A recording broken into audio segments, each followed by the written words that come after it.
ዜና ኢትዮጵያ በፕሬዝዳንት ልትመራ ነው። የብሔር አወቃቀር ይቀጥላል ተባለ።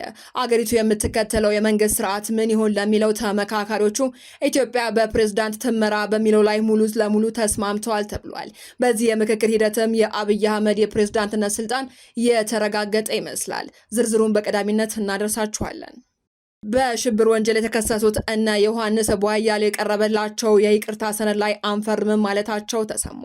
ሰነዱ ተከሳሾቹ በየክስ መዝገባቸው የቀረበባቸውን ወንጀል እንደፈጸሙት አምነው ኃላፊነት እንዲወስዱ ይጠይቃል ተብሏል። ሰነዱ በተለይ በአማራ ክልል ለተፈጠረው ቀውስ ኃላፊነት እንዲወስዱ የሚጠይቅ መሆኑ ተረጋግጧል። ተጨማሪ አለን። ክልሉ ለከፍተኛ ውድቀትና ምስቅልቅል ተዳርጓል ሲል ስምረት ፓርቲ ከሰሰ። ህወሓት ለጦርነት ማስፈጸሚያ የሚሆን ገንዘብ ለማሰባሰብ የማዕድን ሀብቶችን ከመዝረፍ በላይ ታሪካዊ ቅርሶችና የመንግስትን ህንፃዎች በህገወጥ ጨረታ እየሸጠ ነው ሲል ከሷል። ዝርዝር መረጃውን ይዘናል። ሴት የመስተንግዶ ሰራተኞችን አለባበስና ጌጣጌጥ የሚወስን ደንብ በአዲስ አበባ ሙሉ ለሙሉ ተግባራዊ መደረጉ ተገለጸ። ተጨማሪ አለን። ከውጭ በተሰማ ሰበር መረጃ የሱዳን ፈጥኖ ደራሽ ኃይል የሱዳን ጦር በሚቆጣጠራቸው የተለያዩ ከተሞች የድሮን ጥቃት መፈጸሙ ተገለጸ። መረጃውን ይዘናል። ጤና ይስጥልን የአዲስ አምባ ሚዲያ ቤተሰቦቻችን፣ ለሰዓቱ የመራረጥናቸውን አዳዲስ ጉዳዮች ይዘን ቀርበናል። ከመረጃዎቹ በፊት ቪዲዮን ላይክ በማድረግ ማድመጥ እንድትጀምሩ እየጋበዝን በቀጥታ ወደ መረጃዎቹ አለፍን። በቅድሚያ የብሔር አወቃቀር ይቀጥላል ተባለ። ብሔርን መሰረት ያደረገው የክልሎች አወቃቀር ይቀጥል በሚለው የ500 ቡድን የሀገራዊ ምክክር ተመካካሪዎች ተስማምተዋል። አገሪቱ የምትከተለው የመንግስት ስርዓት ምን ይሆን ለሚለው ተመካካሪዎቹ ኢትዮጵያ በፕሬዝዳንት ትመራ በሚለው ላይ ሙሉ ለሙሉ ተስማምተዋል ነው የተባለው። ፕሬዝዳንቱ ከየት ይመረጥ? ስርዓቱ ፓርላመንታዊ ሆኖ ከፓርላማ ይመረጥ ወይንስ ሙሉ በሙሉ ስርዓቱ ፕሬዝዳንታዊ ሆኖ በህዝብ ቀጥታ ይመረጥ የሚለው ግን ሁሉንም አስማሚ አልሆነም ነው የተባለው። በዚህም በመንግስት አደረጃጀትና ቅርጽ፣ በፖለቲካ ስርዓት ውክልናና የምርጫ ስርዓት ስር ሲመክር የሰነበተው ተመካካሪ ቡድን እነዚህ አጀንዳዎች በልዩነት ወደ ቀጣይ ምዕራፍ እንዲተላለፉ ውሳኔን አሳልፈዋል።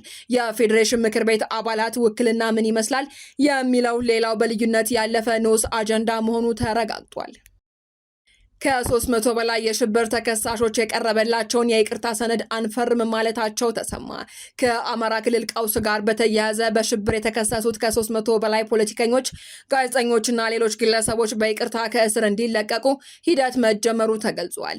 እንደ ወጡ ዘገባዎች ከሆነ ከ3 ዓመትና ከዚያ በላይ በእስር ላይ የሚገኙት ተከሳሾች የይቅርታ ጥያቄ እንዲያቀርቡ የሚጠይቀው ሰነድ የደረሳቸው በኢትዮጵያ ሰብአዊ መብቶች ኮሚሽን አማካኝነት ነው ተብሏል። የኢሰመኮ ዋና ኮሚሽነር ብርሃኑ አዴሎ ከሰኔ 1 ቀን 2018 ዓ.ም ጀምሮ ለአንድ ወር ያህል በተከሳሾችና በመንግስት መካከል የማሸማገል ስራ ሲያከናውኑ ከቆዩ በኋላ ተከሳሾቹ ይቅርታ የሚጠይቁበትና የተለያዩ ቅድመ ሁኔታዎችን የያዘ ሰነድ ለየግላቸው ደርሷቸዋል። የኢሰመኮ ዋና ኮሚሽነር ብርሃኑ አዴሎም ከተከሳሾቹ ጋር ፊት ለፊት ተገናኝተው ነበር። በመሆኑም ሰነዱ ተከሳሾቹ በየክስ መዝገባቸው የቀረበባቸውን ወንጀል እንደፈጸሙ ታምነው ኃላፊነት እንዲወስዱ ይጠይቃል ተብሏል። ሰነዱ በተለይ በአማራ ክልል ለተፈጠረው ቀውስ ኃላፊነት እንዲወስዱ፣ በግጭት ለሞቱና ለቆሰሉ በሺዎች ለሚቆጠሩ ሰዎች ኃላፊነት እንዲወስዱ እንዲያምኑ፣ በቢሊዮኖች የሚገመተውን የንብረት ውድመት እንደፈጸሙ እንዲያምኑ፣ በየክስ መዝገባቸው የተጠቀሰውን የሽብር ወንጀሎች እንደፈጸሙት እንዲቀበሉ፣ ወደፊት በተመሳሳይ ድርጊት እንደማይሳተፉ ቃል እንዲገቡ፣ ቃላቸውን ካፈረሱ መንግስት አስፈላጊውን ህጋዊ እርምጃ እንደሚወስድባቸው እንዲስማሙ እንደሚገልጽም ይጠይቃል። ከፖለቲካ አቋማቸው ጋር በተያያዘ ሰነዱ ላይ አንፈርም ካሉት ተከሳሾች በተገኘው ምላሽም ከወንጀል ክሶች በተጨማሪ ከፖለቲካ አቋሞቻቸው ጋርም የተያያዙ ጉዳዮች በሰነዱ ላይ ሰፍረዋል ነው የተባለው። በተለይ አገሪቱ በአማራ ትውፊቶችና እሳቤ መመራት አለባት የሚለው አቋም ማራመዳቸው ወንጀል መሆኑን እንዲያምኑ፣ ያለ አግባብ የተወሰዱ የአማራ ርስቶችን መመለስ አለባቸው የሚል አቋም መያዛቸውንም ወንጀል መሆኑን እንዲቀበሉ፣ እንዲሁም በአማራ ክልል የሚንቀሳቀሱ ጽንፈኛ ኃይሎች ተብለው የተጠቀሱ ታጣቂዎችን እንዲያወግዙ ቅድመ ሁኔታዎች ተቀምጠዋል። ይሁን እንጂ አቶ ዮሐንስ ቧያሌውን ጨምሮ 30 የሚያሉ ተከሳሾች ቅድመ ሁኔታዎችን በመቃወም እንዳልፈረሙ ተዘግቧል። እነዚህ ተከሳሾች በፍርድ ቤት የተከሰሱበት ወንጀል እየተከራከሩ ያለ ወንጀለኛ ነን ብለው መፈረም እንደማይችሉ ገልጸዋል። ወንጀለኛ ነን ብለን አንፈርምም፣ ይህ በህግም በሞራልም በፖለቲካም ተቀባይነት የለውም የሚል አቋም ይዘዋል ተብሏል። ተከሳሾቹ የአማራ ህዝብ ጥያቄዎችም ህጋዊ ናቸው ብለን እናምናለን ሲሉ አክለዋል። ክልሉ ለከፍተኛ ውድቀትና ምስቅልቅል ተዳርጓል ሲል ስምረት ፓርቲ ከሰሰ። የዲሞክራሲያዊ ስምረት ትግራይ ፓርቲ የትግራይ ክልልን ወቅታዊ ሁኔታ በተመለከተ መግለጫ አውጥቷል። የፓርቲው መግለጫ ዋና ነጥቦች እንዳመላከቱትም በፕሪቶሪያው ስምምነት የተዋቀረው ጊዜያዊ አስተዳደር በኃይል መገልበጡን ክልሉን ለከፍተኛ ውድቀትና ምስቅልቅል ዳርጎታል ብሏል። ህወሓትን ቡድኑ ሲል የገለጸው ፓርቲው ለጦርነት ማስፈጸሚያ የሚሆን ገንዘብ ለማሰባሰብ የማዕድን ሀብቶችን ከመዝረፍ በላይ ታሪካዊ ቅርሶችንና የመንግስት ህንፃዎችን በህገወጥ ጨረታ እየሸጠ ነው ሲል ከሷል። በተጨማሪም ወጣቶች በኃይል እየተገደዱ ወደ ጦርነት መወሰዳቸው እንዲቆም ተጠይቋል።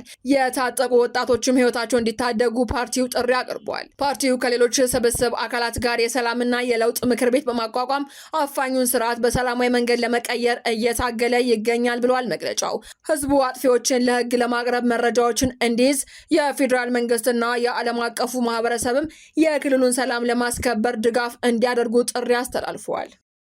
ሴት የመስተንግዶ ሰራተኞችን አለባበስና ጌጣጌጥ የሚወስነው ደንብ በአዲስ አበባ ሙሉ ለሙሉ ተግባራዊ መደረጉ ተገለጸ።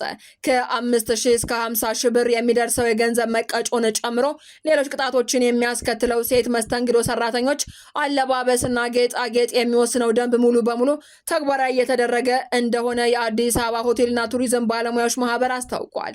በ2017 ዓ.ም ህዳር ወር ላይ በአዲስ አበባ ፍትህ ቢሮ የወጣው ደንብ ቁጥር 178 2017 የደረት ክፍልን ያልሸፈነ ሸሚዝ፣ ከጉልበት በላይ የሆነ ጉርድ ቀሚስና ከጋብቻ ቀለበት ውጪ በሚታይ የሰውነት ክፍሎች ላይ ጌጣጌጥ ማድረግ ይከለክላል። የማህበሩ መስራችና ስራ አስፈጻሚ አባል ናፍቆት ጌታውን በአንዳንድ ተቋማት የመስተንግዶ ሰራተኞች እንዲለብሱ የሚገደዱት መለያ ልብስ ወይንም ዩኒፎርም ከባህል ያፈነገጠ ነበሩ ብለዋል። ይህንንም ለማስተካከል ማህበሩ ከአዲስ አበባ ቱሪዝም ኮሚሽንና ከቱሪዝም ሚኒስቴር ጋር በመሆን ደንቡ እንዲጸድቅ ግፊት አድርጓል ነው የተባለው። አሁን ላይ ደንቡ ጸድቆ ሙሉ በሙሉ ተግባራዊ እየተደረገ መሆኑን አንስተው ተግባራዊ ያልተደረገባቸው ቦታዎች ካሉ ከመንግስት ክትትል በተጨማሪም ማህበሩ አፈጻጸሙን እንደሚከታተል ተናግረዋል። በአሁኑ ወቅትም በባር በሬስቶራንትና በሆቴሎች የሚለበሱ መለያ ልብሶች ጨዋነትን በጠበቀ መልኩ እንዲዘጋጁ እየተደረገ ነው ተብሏል። ከውጭ በተሰማ ሰበር መረጃ የሱዳን ፈጥኖ ደራሽ ኃይል የሱዳን ጦር በሚቆጣጠራቸው የተለያዩ ከተሞች የድሮን ጥቃት መፈጸሙ ተገለጸ። የሱዳን ፈጥኖ ደራሽ ኃይል የሱዳን ዋና ከተማ ካርቱምን ጨምሮ የሱዳን ጦር በሚቆጣጠራቸው የተለያዩ ከተሞች ላይ ዛሬ በሰው አልባ አውሮፕላን ጥቃት አድርሷል ተብሏል። የአይን ምስክሮችና የጦር ምንጮች እንዳሉትም የዛሬው ጥቃት ለወራት ከተፈጸሙት ጥቃቶች በከፍተኛ ደረጃ የተቀነባበረ መሆኑ ተገልጿል። ፈጥኖ ደራሽ ኃይሉ ካርቱም በኮርዶፋን የምትገኘውን አልኦቤድ እና የሰሜን ሱዳን ከተሞችን አትባራንና አልዳመርን ብዛት ባላቸው ድሮኖች መደብደቡን የሱዳን ጦር ምንጭ ተናግሯል። የሱዳን ጦር የፈጥኖ ደራሹን ኃይል አስወጥቶ መልሶ የያዛትና ከዚህ ቀደምም የድሮን ጥቃት ኢላማ የሆነችው ካርቱም ለወራት አንጻራዊ መረጋጋት ሰፍኖባት ነበር። በካርቱም ጥቃቱ የደረሰው ከማለዳው 11 ሰዓት ላይ እንደነበር፣ በወቅቱም ከኡምድሩማን በስተሰሜን በሚገኘው ዋዴ ሰይድና ከተባለው የሱዳን ጦር ሰፈር በኩል ደግሞ የጸረ አውሮፕላን ሚሳይሎች ድምጽ መሰማቱን የፈረንሳይ የዜና አገልግሎት ዘግቧል። ዜናዎቻችን አበቃን። በሰላም ቆዩን።